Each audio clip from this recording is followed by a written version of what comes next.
Well, it's awesome to be here with the next senator from the state of Pennsylvania, Dave McCormick. For those, obviously everybody here knows you, but for those who don't, the two of you who don't know Dave McCormick, Dave, why don't you tell people exactly, kind of your story. How did you get to the point in life where you wanted to ruin it by becoming a member of the United States Senate? Yeah, when I called him, I said, I'm thinking about running for Senate. He's like, oh, man, are you sure you want to do that? And we both agreed our country's in peril. We both agreed that if you believe America's exceptional, if you believe that America's in trouble, spiritually, economically, or adversaries around the world testing us, and you think you can do something about it, you got to do it. So that's the motivation. I was born outside of Pittsburgh in Washington County. My mom was born in Punxsutawney, so I say Punxsutawney Bob. My opponent only comes out every 6 years for a few months. And my dad was born in Indiana County, and I grew up in Bloomsburg. And my folks had a farm. My dad was the president of Bloomsburg State College. And so I worked during the summers on the farm, baling hay and trimming Christmas trees. I wrestled, I played football, and I wrestled at West Point.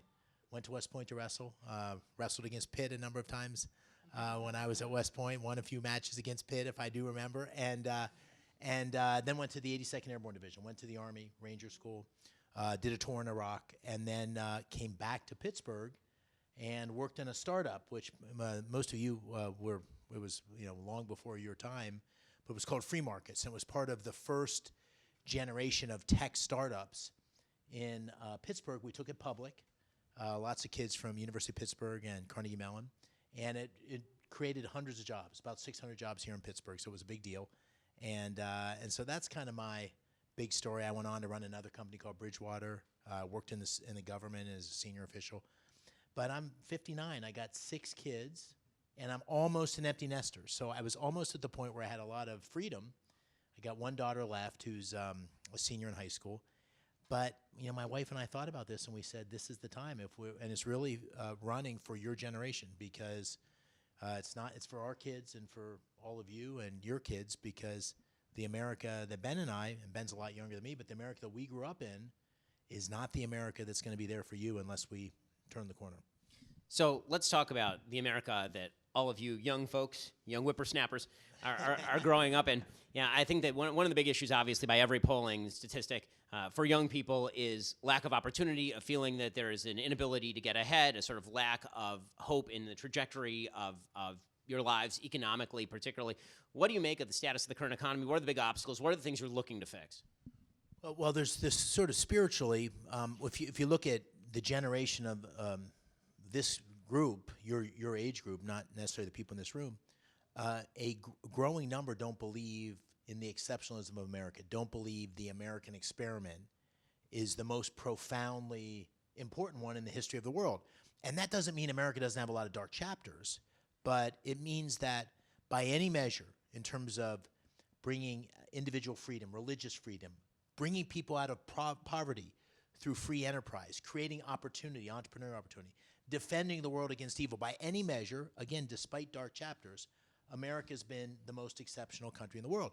But your generation, many in your generation, don't believe that or see it that way. So one of the things I think we have to do is have an honest reckoning of history in our schools where we talk about what America's brought to the world.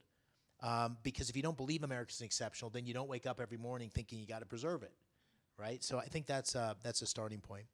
One of the greatest things about America is that no matter where you start, you can end anywhere. That's what the American dream is all about. So opportunity is available for everyone, not guarantee of outcome, but a principle that we're committed to equality of opportunity for everybody. And that's happening less and less in our country today. So people are sort of stuck where they start because we don't have great schools, we don't have school choice, which would allow us to bring people out of poverty. We don't have an economy that's creating enough dynamic opportunity. And so in the Senate, one of the things I'd be most focused on is creating that kind of opportunity where Pennsylvania and America remains on the leading edge of innovation. Energy innovation.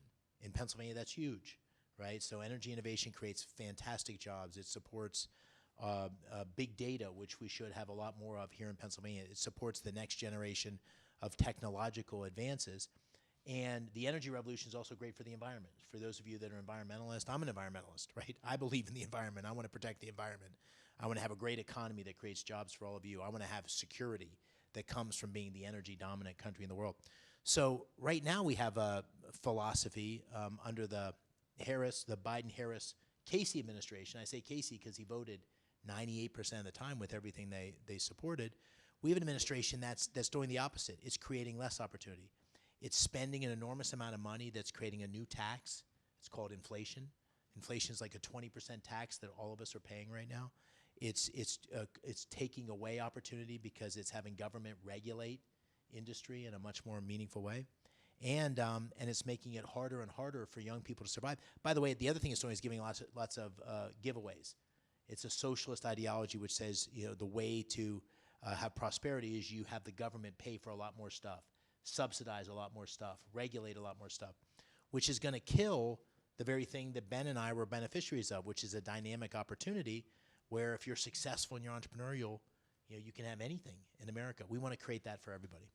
And it is really a self-fulfilling prophecy, I think, ideologically, for so many on the left side, Bob Casey among them, Kamala Harris among them, the sort of self-fulfilling prophecy where if you preach a philosophy that suggests that people are unable to get ahead, that every obstacle they face in life is not capable of being overcome, and that you don't have a duty to make wise, smart decisions, and actually that's the best way to live your life, and that in compensation for that kind of warm feeling, what you get is stagnation and giveaways, right? Stagnation and giveaways, that sure, you're going to fail, but then we're going to give you stuff. That is the most depressing viewpoint, and you see it sort of across the nation, this incredibly depressing viewpoint that's set in across a wide swath of young people who really feel they can't get ahead in literally the most mobile point in human history, the most mobile country in human history, and it's not true. And so much of that comes back to a mentality that's being bred on college campuses. Obviously, we're on a college campus or adjacent to a college campus.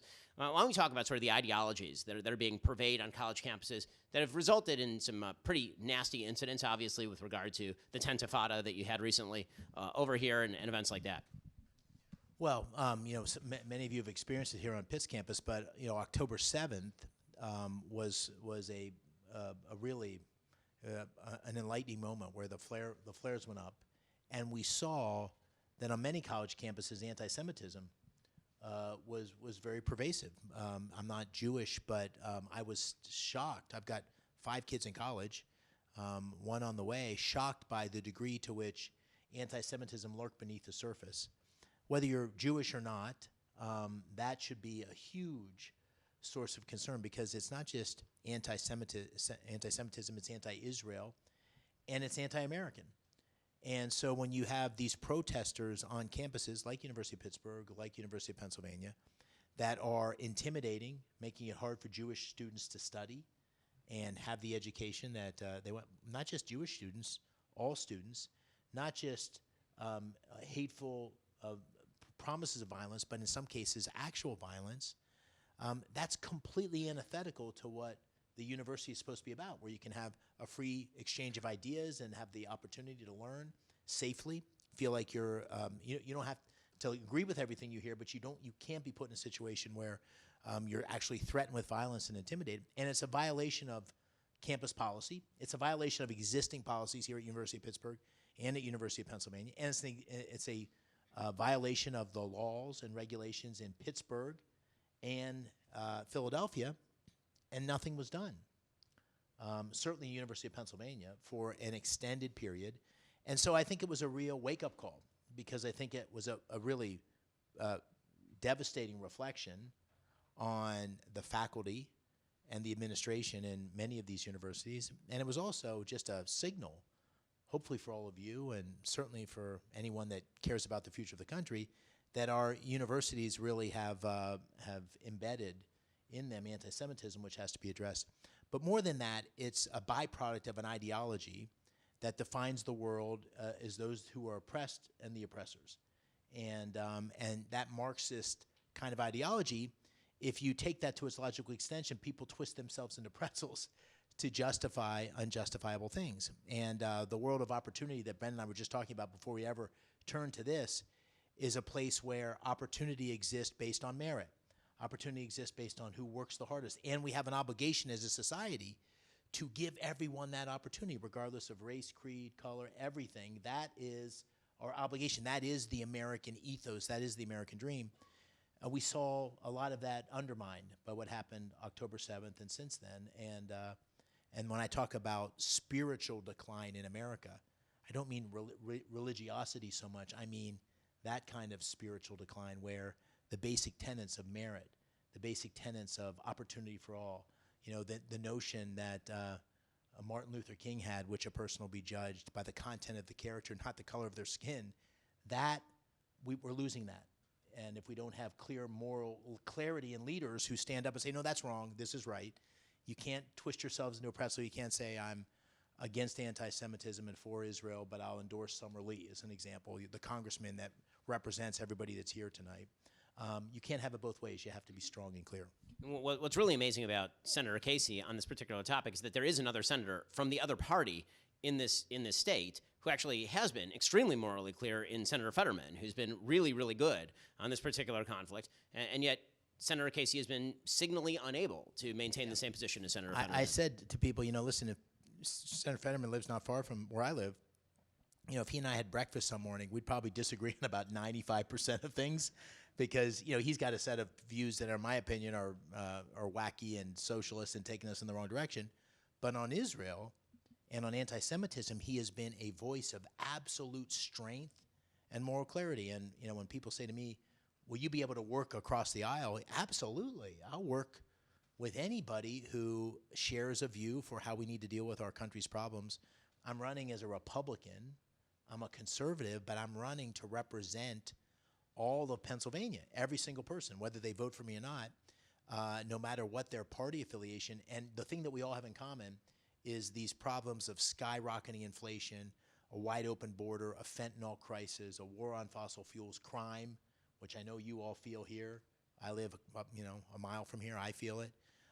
That affects us all, independent of party. So if you want a problem solver, then you got to find someone who's going to be able to work with other people to solve problems, and also has a set of values and convictions that he or she will stand strong on. So that's Senator Fetterman on this issue. He and I would be great colleagues. And you mentioned a couple of other issues there that I want to dig into. One of them, obviously, is the open border.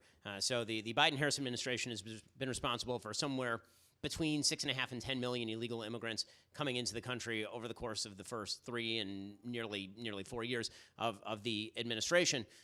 That wide open border has significant consequences for the state of Pennsylvania, for the country at large. I've been down to the border. I've reported from the border. Border Patrol was beside itself. I mean, the way that the Biden-Harris administration was doing border policy is frankly totally insane.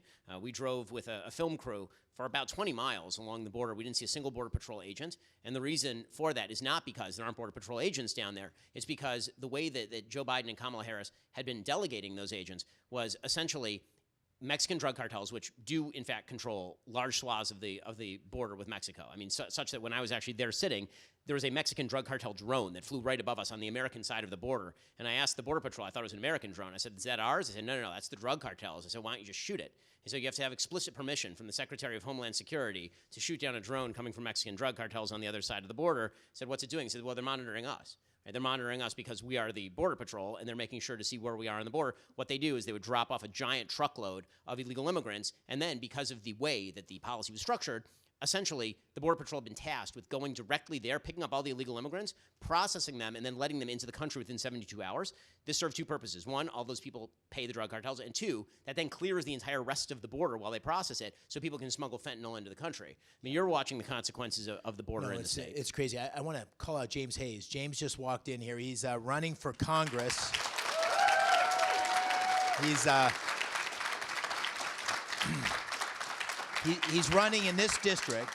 He's running against Summer Lee, and he's a role model of the kind of person we want, a very successful businessman who's running because he thinks his community is going in the wrong direction and taking on a very tough incumbent and doing a great job. So, James, thank you for being here, and thanks for being in the fight the way you are, and vote for James Hayes.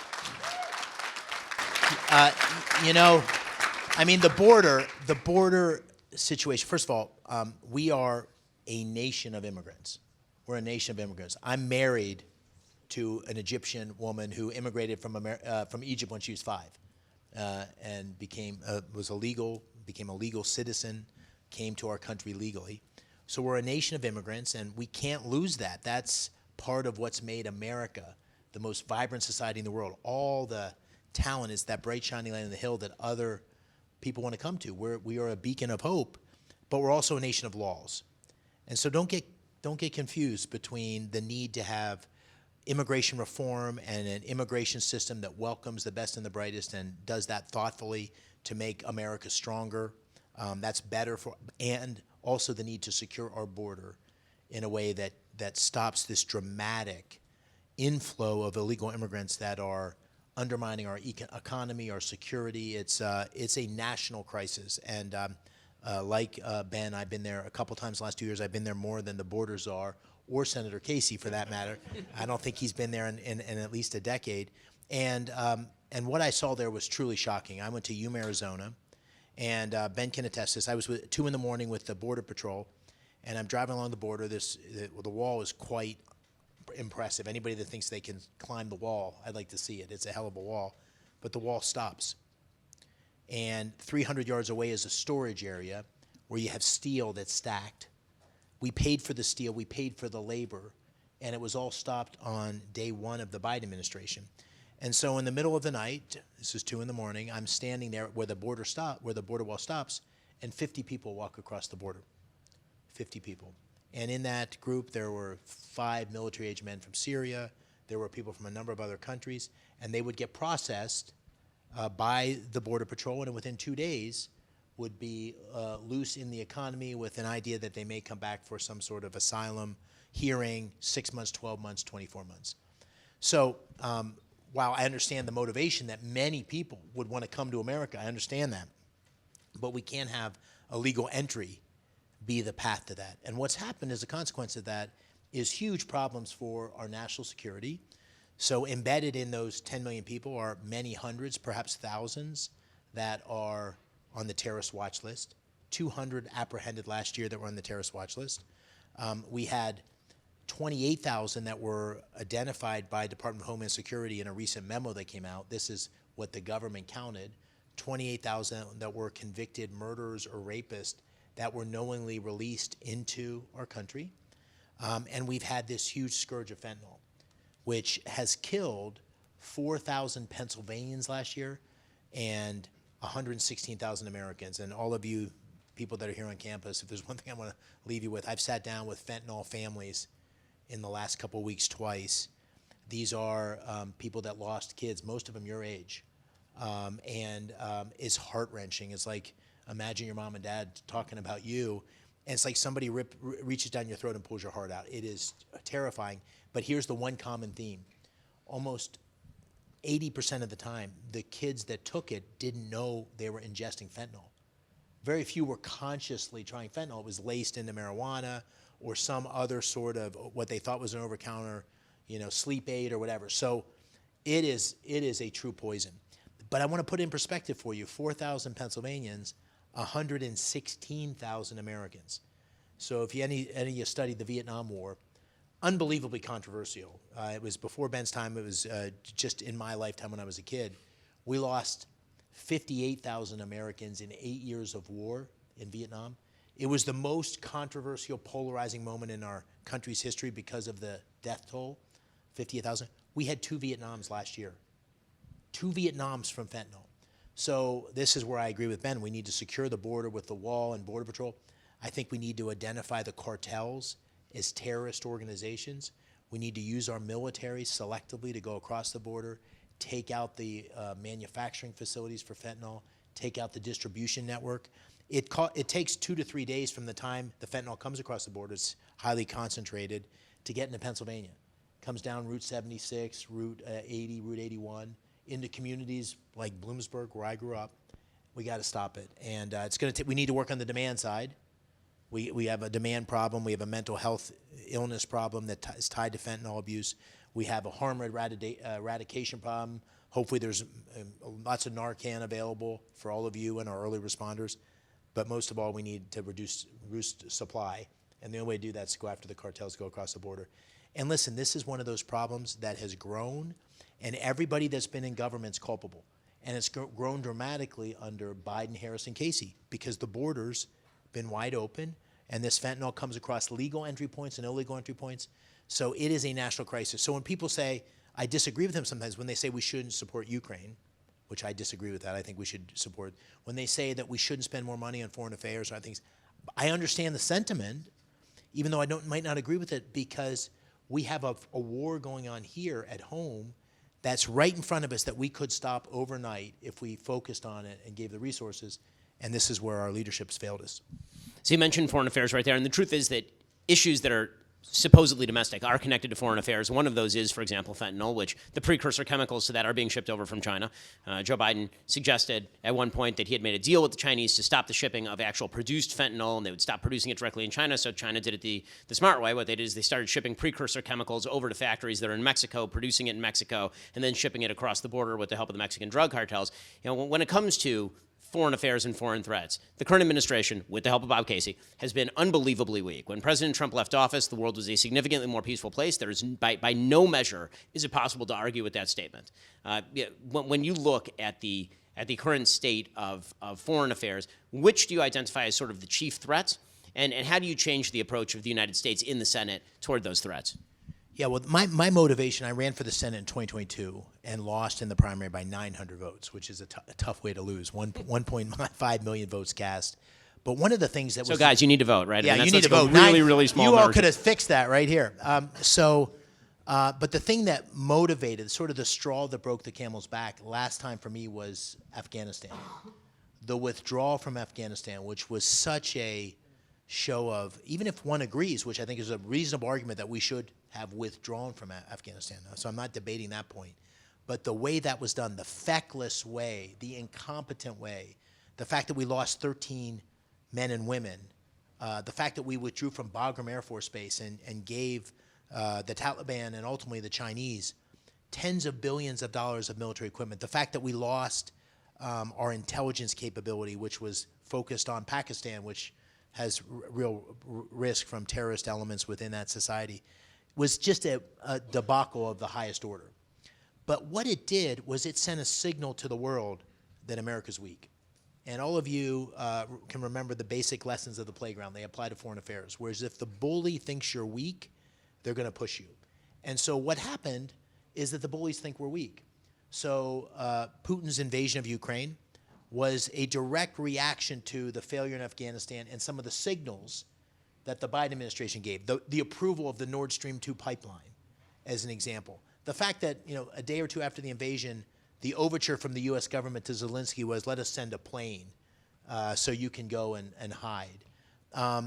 So Putin was given the signal that America's weak, and he took advantage of that moment. The same was true with a spy balloon, surveillance balloon that was over American territory and over military bases for 10, 11 days. I mean, what kind of signal does that send to our adversaries? So the first most important thing we need to do is reassert deterrence. Deterrence means that you've got a capability to fight for America's interests and combat our adversaries, but it also means that you have the will to use it. But the enemy, the adversaries, don't know how and when you'll use it, and that's part of what creates deterrence. I think the biggest risk at the moment in the near term is what's happening in the Middle East, because we have Iran, which we've enabled with $100 billion of sanctions that we had held over Iran, and we gave them back that gave Iran $100 billion. This is a country that's its explicit foreign policy objective is to destroy Israel and America. That's what's written in its foreign policy strategy. And they are on the verge of nuclear weapons. I think that poses a real risk. And that $100 billion we gave them has been used to underwrite terror groups like Hezbollah, Islamic Jihad, Hamas. Hamas that attacked Israel on October 7th was funded in part by Iran. And so I think that poses a risk of escalating and spiraling out of control, and we need to support Israel, in my opinion, strongly in its fight, which is a fight not just for Israel's future and its existence, but also for America. I think the longer-term challenge is in China. China is far and away the most formidable adversary. And when I say adversary, it is a military challenger. It's an economic challenger. It's also the second biggest economy in the world. So we have to figure out a way to coexist with China while checking its global ambitions. And the China that we all see is a byproduct of President Xi being in the leadership, who has a much more expansionistic, aggressive view of replacing America as the global superpower. And to do that well, we have to reduce our economic dependence on China, and we have to make sure that U.S. businesses aren't supporting the rise of China, the People's Liberation Army, and the Communist Party. And that's going to require a very deft, strong-minded policy, which I've laid out. I've laid out a series of speeches. If any of you went to my website, you would see a more or less a book that I've written about what to do about China called Superpower in Peril. Bob Casey's been in office for 18 years, has not done a single thing on China, and except attack me on China, and has not been a leader at addressing this very real threat. And this is another one of those issues, like we talked about with anti-Semitism, that I would hope I could find real partners on the Democratic side. The threat from China shouldn't be a partisan issue. This should be an area we could find common ground, and I'd try to be a very strong leader on that. Well, I believe that it's time for a little bit of Q&A. So I think that there is a microphone going Yeah, around. I got the Q&A. All right, so raise your hand if you want to ask a question to Ben or Dave, and we're going to come up to you. You cannot hold the mic, okay?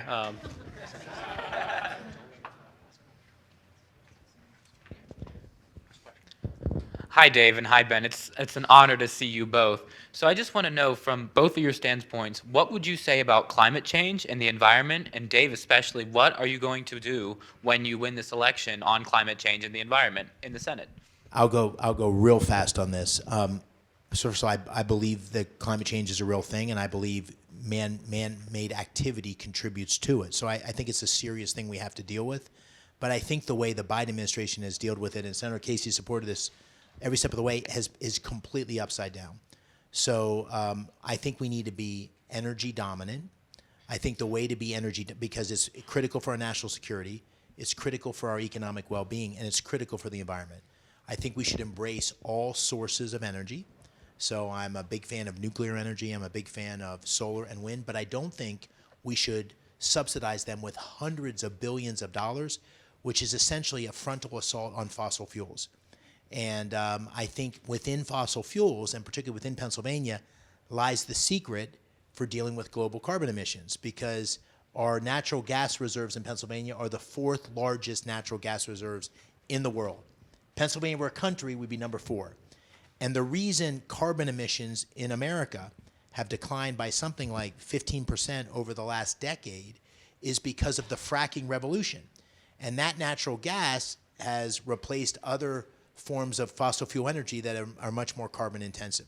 So the path to lowering global carbon emissions is not the Paris deal where we hurt our industry and our jobs here at home and have unfettered carbon emissions in China and India. The key is to embrace our natural gas industry, create export capability that we send to places like India and other parts of the world, Europe, and use that as the mechanism by which we transition away from more carbon-intensive fuel sources.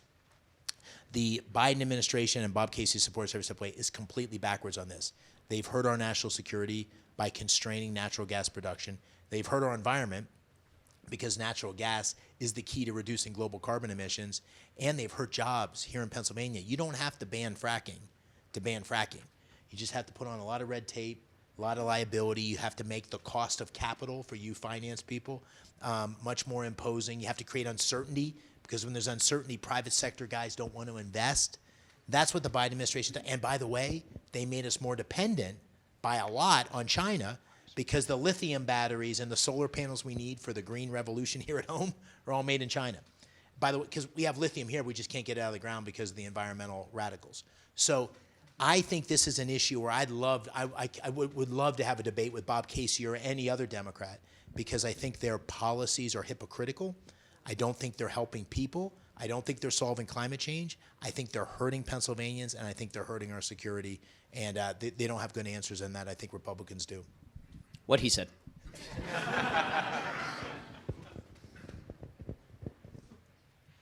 Hi, like he said, it's a huge honor to see you guys both. My question is for you, Ben, like more specifically. I know you've been asked this in the past. I don't know if your answer has changed, but could we ever expect like a presidential run from you in sometime in the future? So my current understanding of the Constitution is that you have to be minimum age 75 to run for president of the United States. I'm currently 40, so check back in with me in 3.5 decades.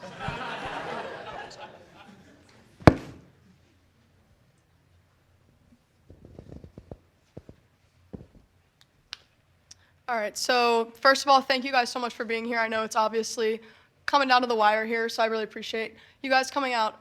My question can really be directed to either, but here on Pitt's campus, I've experienced quite a few professors who, especially during election season, have been imposing their views and making me feel very uncomfortable in the classroom, and I'm not one to kind of be quiet about that. So I was wondering if you had any advice about how I can continue to maintain my grades while also maintaining my ideology.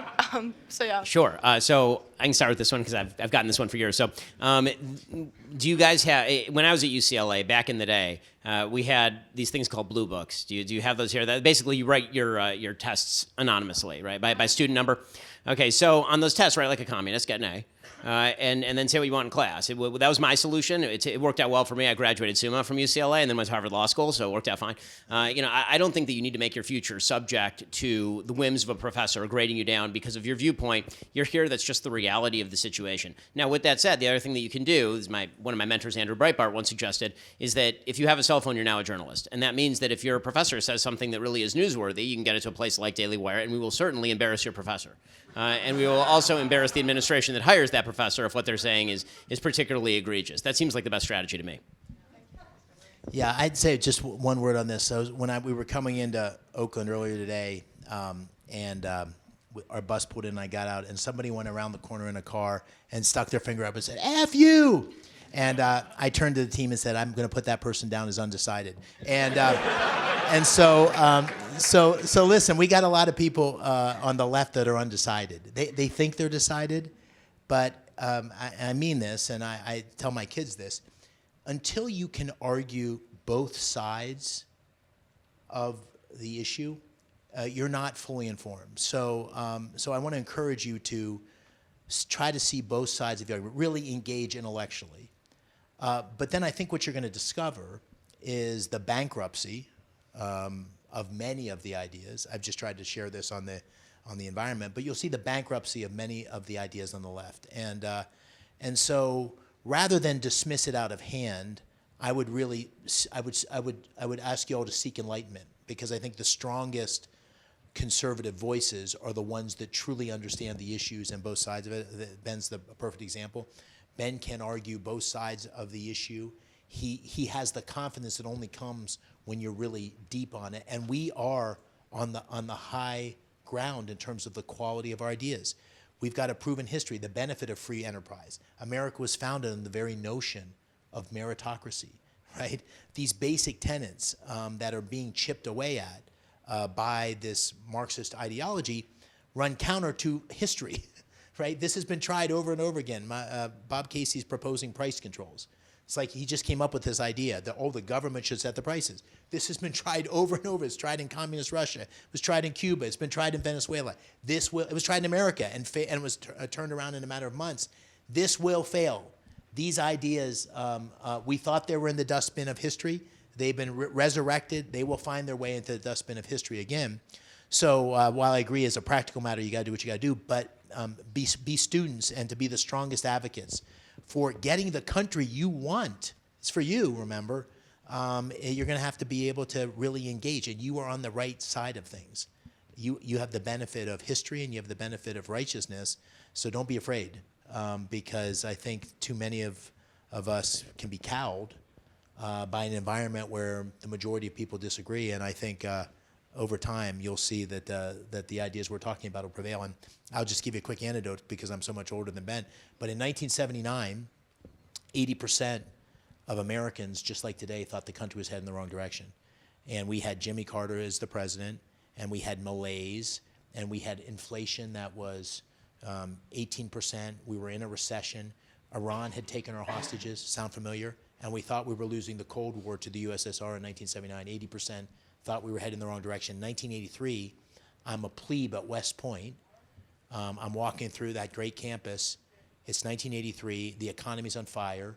Deregulation, pro-growth economic policies. We had the biggest defense buildup in history that ended the Cold War and destroyed communism 6 years later without firing a shot. And Reagan was running on Morning in America, and it was, right? 4 years. 4 years, the entire American story turned around because of the right ideas and the right leadership. So you're on the right side of things, just fight for it.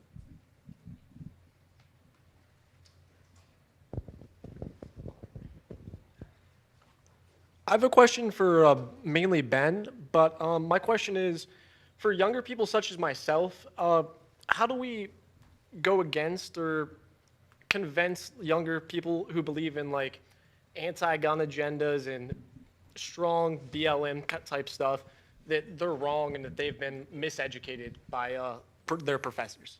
So, I think that you have to discern the purpose of each conversation before you have it, or you're going to end up wasting an awful lot of time. Okay? First of all, I think that you should do this in all aspects of your life. Even in my marriage, sometimes here's a tip to you dudes who are dating or look forward to getting married in the future. It's a quick marital tip for you. Very often, when your girlfriend or your wife says that she has a problem, she doesn't want you to solve the problem. She just wants you to listen to the problem. I found this out the hard way about 100,000 times before I finally said, can we please, before we start this conversation, do you want me to listen and empathize with your problem, or do you want me to solve your problem? And it shortcut all of that. All of which is to say that when you're talking to fellow students on campus, the first thing you have to determine is whether this is a person who's convincible or whether this is a person who is so set in their ways that you're just wasting your breath. Because there are only so many breaths on this planet, and when you're dying on your deathbed at age 95 and you look back and the blue hair has taken up 5 hours of your time, you think to yourself, wow, was that really worth it? That's time you're going to want back. If you're talking about somebody who's like an honest interlocutor, somebody who actually wants to have a discussion, I think that what you have to do is drill down all the way to the premises of their positions. Because very often, political conversations tend to happen at the top of the iceberg, and you can do that all day long, right? They'll say, well, the police are racist. And you'll say, well, the police really aren't racist. They'll say, well, I know a friend who this happened to. Well, okay, you can do that all day long. Anecdotal evidence you can do all day long. What you really have to get to is, what is the base argument? Is the base argument that, for example, disparities equal discrimination? Right? Is that the root of the argument, that all disparities between groups are a reflection of discrimination? And if that is your argument, then I can explain to you why that actually isn't the case. If you go down to the root of the argument, which is frankly always where the interesting conversations happen, very often you can find common ground, or you can dissuade somebody of an idea they didn't even know they had. Because very often people are sort of repeating bumper sticker slogans that they hear on campus without thinking all the way down to the root. And so when you drill down all the way down to the root, you'll find that there's a disconnect between the things they actually believe in their core and the things that they're spouting to you in a conversation. But all of that really begins with assessing the purpose of the conversation in the first place.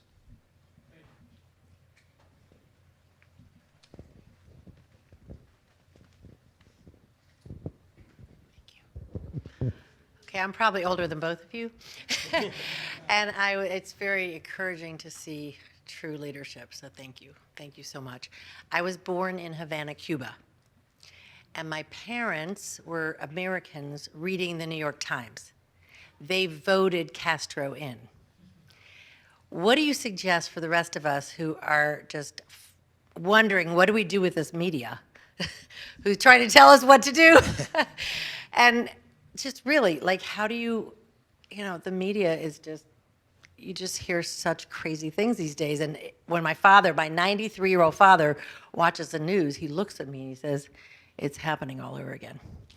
Well, I bear glad tidings, which is that the legacy media is in its death throes. And you're watching it happen right now. They're tearing themselves apart. Their credibility is literally all-time lows. They're less credible, according to the polls. Americans respect journalism less than they respect Congress.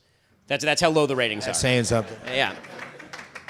And the reason for that is obvious, and that's because of exactly what you're saying. It isn't just on the op-ed pages, by the way. It's in the reportage. Michael Crichton, the author, who you'll know him from writing things like Jurassic Park. Michael Crichton, he once said he had a rule, and the rule was that if you went to an area of the newspaper that was written about something you know really, really well, and then you read the reporting about that, you would notice that it was just chock full of errors. So if you knew something about, say, climate change, and then you'd read the reporting, it turns out the reporting is just totally wrong. And then you turn 2 pages later, and you read something on a different topic, well, that's probably true. It probably isn't. A it doesn't mean everything you read in the newspapers is false. It does mean that there is indeed an extraordinary political bias in the stuff that gets written in the newspapers. The good news is that they've been having massive circulation problems. I mean, as the founder of an alternative media company that went from not existing in 2015 to doing $220 million of business last year, I can tell you that there is a wide and broad demand for alternative forms of media. Now, there are threats to that. So just yesterday, the New York Times actually texted me personally and basically said, did you know you're responsible for electoral misinformation? And is YouTube going to do something about that? Which was clearly, and by the way, we got our information from Media Matters, which for those of you who don't know is a left-wing interest group. And the basic concept of the piece was, can we pressure YouTube into demonetizing and then censoring pretty much everybody who's on the right? Because if you know anything about me or my show, I'm one of the few commentators on the right who said that not only did Joe Biden win the 2020 election, there's not sufficient evidence of electoral fraud to overturn that election. The comment that they had suggested that I had made that was election misinformation is I said that the rules in the last election cycle had been set by Democrats so as to encourage mail-in balloting and ballot harvesting, which is just factually true. I mean, that is not even remotely controversial. And so, as I replied to them, you might want to check a source called the New York Times, which reported this before you question. But that's what the goal of the media is. Their goal next is to use the methods of social media to shut down dissemination of this information. So what I would recommend to all of you is that if you appreciate alternative forms of media, you should encourage your friends, you yourself, you should subscribe, not just because it buys me nice things, which it certainly does, and thank you, but also because that is the only way to guarantee the continued dissemination of that information. So you shouldn't just subscribe to my platform. You should subscribe to every platform that you actually appreciate as an alternative. You shouldn't just not subscribe to the Washington Post. You should take that money and you should subscribe to other outlets of information that you find more credible. So I have a two-part question. First part is, what is your thoughts on the Starlink contract that was passed over Starlink and was given to Fiber, and they haven't really done anything with that money? And then second is, how can you prevent money going to the wrong places and actually going to the most innovative product instead of just whoever they want? Hi, I was just wondering, sorry. I was just wondering, this is for both of you or either of you. I'm so grateful to hear from you both. I was wondering if you can give us an example of a time where you changed your mind on a topic, because I think it is so important to always be looking for new information and to be educating ourselves. Sure. So I'll give a very obvious one. His name is President Trump. So in 2015, 2016, I rather famously suggested that I would not vote ever for President Trump. I did have some provisos. I wrote them a National Review about things he could do that might theoretically win back my vote. And I was basing my unwillingness to vote in that election. Believe me, I didn't vote for Hillary Clinton. I didn't vote for either of them. And the reason that I didn't vote for President Trump is because all I had to base my opinion on was the stuff that he was saying. And to be fair to me, and I like to be fair to me, he was a little bit all over the place in 2015, 2016 in terms of the policies that he was advocating for. He had taken many different positions on many different issues. And then I got to see him in action. And I got to see that what he provided was a thriving economy and a stable foreign policy and burgeoning peace in the Middle East. I got to see a president who actually was willing to do audacious things that no other president would have done. And then I voted for him in 2020. And so I think that that's and then by 2024, I was fundraising for him, which I have done. And, again, I think that evidence is the only thing that ought to change your mind. I think that when it comes to first principles, I would hope that you all think your first principles through so thoroughly that those actually don't change all that much over the course of your life. You're at the age now where you should be setting your first principles that end up remaining fairly stable over the course of your life. But how those manifest in real life is a question of what the evidence provides. And President Trump provided me a whole new body of evidence as president of the United States that I didn't have in 2016. And then he provided, and then the Democratic Party provided me evidence that I didn't have of them between 2021 and 2024, which is why I am now poorer than I otherwise would have been, having contributed money to the campaign and flown all over the country in an attempt to get Republicans elected to stop the Democratic agenda. Yeah, that's a good one. So my case is a little bit more of a personal story, which is, so I was in the government. I ran this company in Pittsburgh called Free Markets. I went to the government. I was a senior official in the White House. And then I went to this firm called Bridgewater. Bridgewater is one of the biggest, most successful investment firms in the world. And I went there, and about 18 months into the job, I was appointed as the co-CEO. with another guy who was there. It was sort of the founder's protege. And I was the co-CEO for 18 months, and then I got fired. And I got fired on the front page of the Wall Street Journal. So this was a very public. I had never failed at anything so publicly, which at the moment seemed like this devastating thing. You can imagine, like it's very public. And I was going through a divorce, so I stayed at the company for another year, thinking I would transition later. And I took the job of president. I was like the number 2, number 3, and it started to go well. And I started to like it, and I stuck it out. And then I became the CEO 3 years later, and then was the CEO for the next 6 years. And so at the time, I thought this was a terrible decision, the worst decision. I thought I was being treated so unfairly. I still don't agree with all the aspects of it, but that became one of the most profound experiences of my life, because I gained the strength that comes with getting off the mat and succeeding. I gained the strength that comes with learning. The big feedback I got was that I wasn't making change fast enough. And you need to make change fast enough. And now my bias is much more. I learned a lot. I wouldn't have learned it unless I got a kick in the head. And so sometimes the things that hurt in the moment, or the failures that are hard, everybody fails. You're all going to fail at some point. Get ready. You're all going to fail. You're all going to lose something that you thought you should win. But that moment, if you can capture it, becomes the fuel for the next thing you do, the next loop you do in your evolution, your growth. But it's hard to see it in the moment. It's hard to see it in the moment. So I wish you all great success, but I suspect all of you will fail at something. And when you do, if you can have the self-awareness to view it as a gift, I think you'll get a lot out of it. This will be our last question of the evening. Hey, Ben and Dave, I appreciate you being here. My question is, as we've seen, DEI initiatives are championed by the left, but in reality, they just contribute to division and lower standards. For example, in my opinion, Kamala Harris is a DEI candidate at its core. So how do we stray away from this ideology as a nation so we can push forward and improve? So I think that the DEI philosophy is directly opposed to basic Americanism. The basic American idea is that you are an individual and you should rise and fall on your own merit, not that you're a member of a group and therefore we can immediately adjudicate whether you're a victim, a victimizer, oppressed, oppressor, or a failure or a success. It is an inaccurate view of the world to suggest, as DEI does, that failure innately means victimization, particularly on a group level. And I think Americans are sick of it, frankly. It's a very enervating and ugly message, and I don't think Americans like it very much. I think that young people can be convinced that it's empathetic to think this way, because you don't think about this way about yourself, but you may think about this about other groups, which, by the way, is really sort of paternalistic and ugly. If you think that other groups are failing because, well, maybe, the reality is that people aren't failing in the United States predominantly because of things like discrimination. The United States is the freest, least discriminatory country in the history of planet Earth at this point. I mean, look at the polls of racism in places like Europe.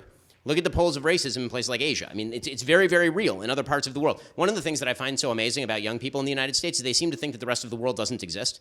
It really is an amazing thing. They'll talk about all the terrible things about the United States. They'll talk about, oh my gosh, look at poverty in the United States. And it's like, well, you could get on a plane and go to an actual impoverished place. Right? When people talk about lack of development, oh my gosh, we're living so much worse than we were 40 years ago in this country. No, you aren't. No, you aren't. All of us have in our pocket more technology than it took to get a man to the moon. Right? Like it's just nonsense. And so, I think that what needs to be provided is a sense of hope. And I think that's something that we on the right need to do better. I think that we on the right very often will talk in negative terms about DEI and all of these scourges of DEI and why it's bad. And I think, of course, all of that's true. I think it's one of the worst things happening in American life. But the real answer to DEI is, no, you are good enough. And if you work hard and make the right decisions, you will succeed in the United States.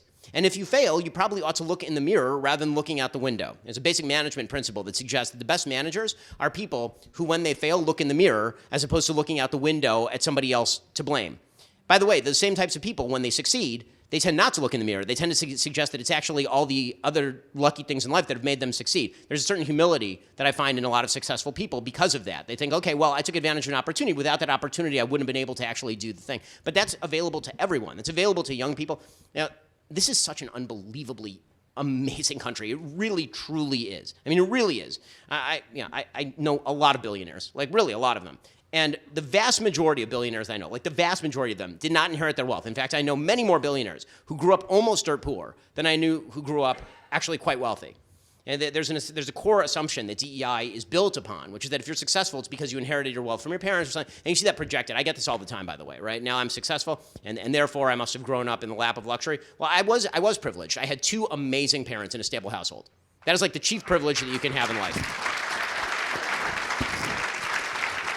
But financially, we grew up like middle class at best, right? I grew up in a 2-bedroom home that's 1,400 square feet in Burbank, California, with 3 sisters in one bedroom. There's 6 of us, 1 bathroom. I mean, like that. And you know what? It was fine.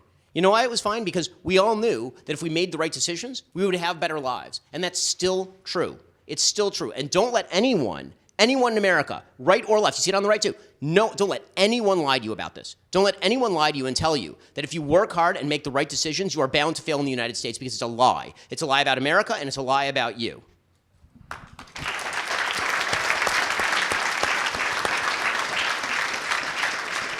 So I thought that was an amazing answer, so I won't comment on that. I'll just bring this to a close by saying, first of all, thank you for coming, Ben. How great is he, right? Thank you.